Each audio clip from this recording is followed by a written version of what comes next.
Boa tarde, amigos. Eu sou Valéria Martins, agente literária à frente da Oasis Cultural e autora do curso online O Escritor no Século XXI, que você encontra em www.comoserescritor.com.br. Eu acabo de voltar de uma linda viagem no mês de fevereiro ao sudeste da Ásia. Eu fui à Tailândia, ao Camboja, ao Laos e ao Vietnã. Quando eu era criança, eu morava numa casa com muitos livros e revistas. Meu pai era jornalista e nós tínhamos uma estante enorme. E no primeiro andar dessa estante, bem juntinho do chão, tinha um atlas. Desde muito pequena, quando eu tinha uns 6 anos de idade, eu gostava de olhar o atlas. E assim eu fui me familiarizando com a localização dos países, os nomes, as capitais. E eu não sei por que eu tinha curiosidade para conhecer a Tailândia.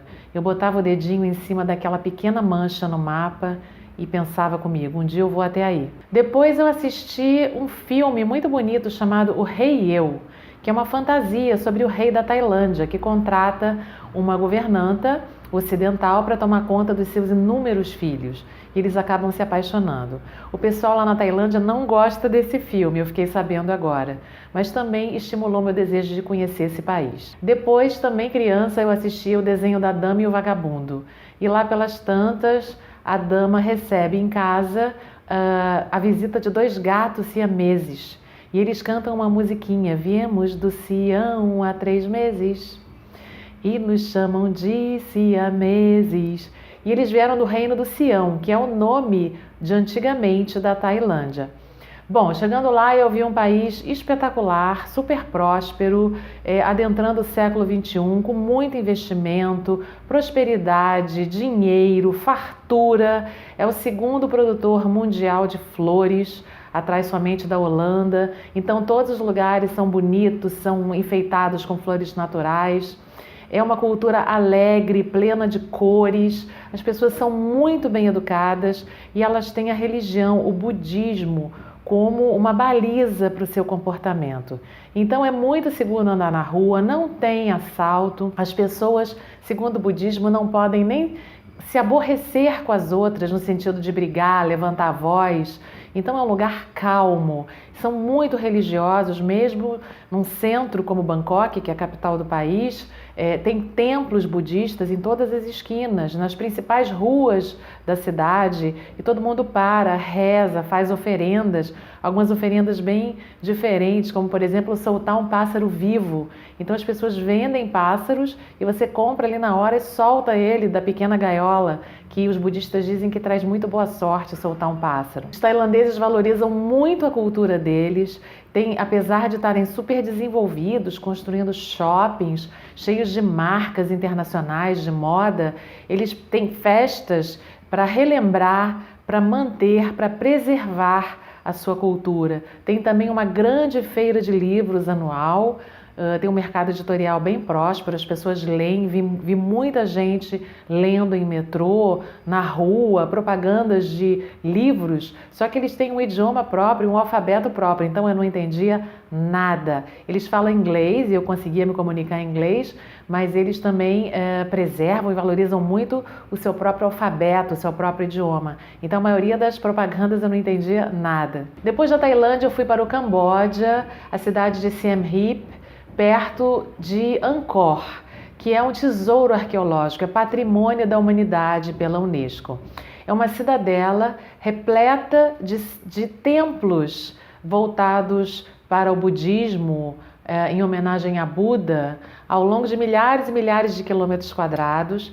São templos de pedra, cada um mais lindo do que o outro, todos com a história do budismo, a história dos lugares gravada em pedra, com estátuas de Buda maravilhosas. E esse lugar ele ficou escondido debaixo de uma floresta por mais de 400 anos. Depois dessa cidadela, que é toda murada, abrigar milhares e milhares de pessoas, foi havendo problemas, guerras, e o lugar ficou abandonado 400 anos. Ele foi redescoberto no início do século XX por um explorador francês. Então eles começaram a tirar a vegetação e viram a maravilha que existe ali. E um dos templos principais, o maior de todos, chama-se Angkor Wat.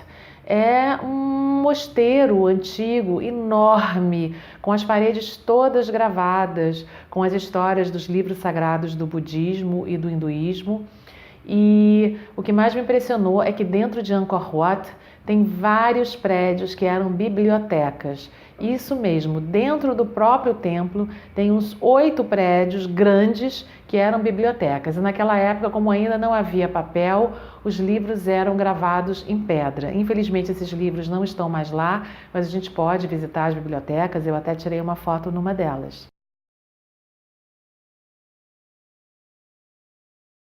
O Laos é um pequeno país, nós fomos para lá depois do Camboja e tem uma importância histórica grande. Ele também é patrimônio mundial pela Unesco e o rei do Laos costumava morar lá.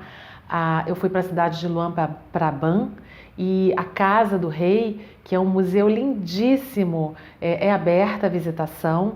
E nós temos ideia um pouquinho de como era a vida naquela época. E o rei também tinha sua biblioteca, onde ele guardava livros que tinham um formato diferente. Naquele tempo, como ainda não havia o formato do livro ocidental e nem papel, os livros eram registrados em pergaminhos. Então eles tinham um formato como isso aqui. É muito interessante a gente ver na biblioteca do rei os livros. E o Laos é um país muito pobre. É um país comunista, ele tem 2 rios, um deles é o rio Mekong, que a gente ouve falar naqueles filmes que a gente vê sobre a guerra do Vietnã. E ao longo desses 2 rios tem muitas populações ribeirinhas, que são pobres, mas não são miseráveis. E existe um projeto na biblioteca, em Luang Prabang, que são os barcos biblioteca. E os turistas eles podem ir lá visitar, ver as fotos do projeto e contribuir com quantias bem pequenas. Com $2 você compra um livro para o barco biblioteca. E esses barcos eles vão subindo e descendo o rio e levando não apenas livros, como pessoas capacitadas para ler para as crianças. Ler junto com as crianças, porque é assim que se forma leitores. E é um projeto muito lindo. Eu contribuí também com alguns dólarzinhos para comprar alguns livros para os barcos bibliotecas no Laos. Do Laos eu fui para Hanoi, Vietnã. É um país muito interessante, comunista também, mas que começa a se abrir. À noite chovendo, parece um pouco o cenário de Blade Runner, aquelas cidades de Blade Runner. E lá nós conhecemos o Templo da Literatura, que foi erguido ao longo do reinado de 3 reis, e tem as estátuas deles lá dentro, tem também do primeiro grande professor que deu aula nesse templo. Era uma grande universidade, tem uma lista de reis, pessoas influentes do Vietnã que estudaram lá, e até hoje é um lugar importante para os estudantes de Hanoi. Todos os alunos que terminam a faculdade, que terminam o ensino médio, eles vão ao Templo da Literatura com aquela roupinha, aquela beca, né? E fazem fotos e fazem cerimônias pedindo a bênção desses professores, desses reis, dos espíritos deles, para eles terem uma vida de sucesso, para eles aproveitarem bem o que eles aprenderam. Então, esse foi o Templo da Literatura em Hanoi. Tem muitas outras coisas lindas nessa viagem que eu vi, que eu vivi, mas essas são as principais que me chamaram a atenção com relação a livros e literatura, que é o que a gente trata aqui nesse canal. Muito obrigada!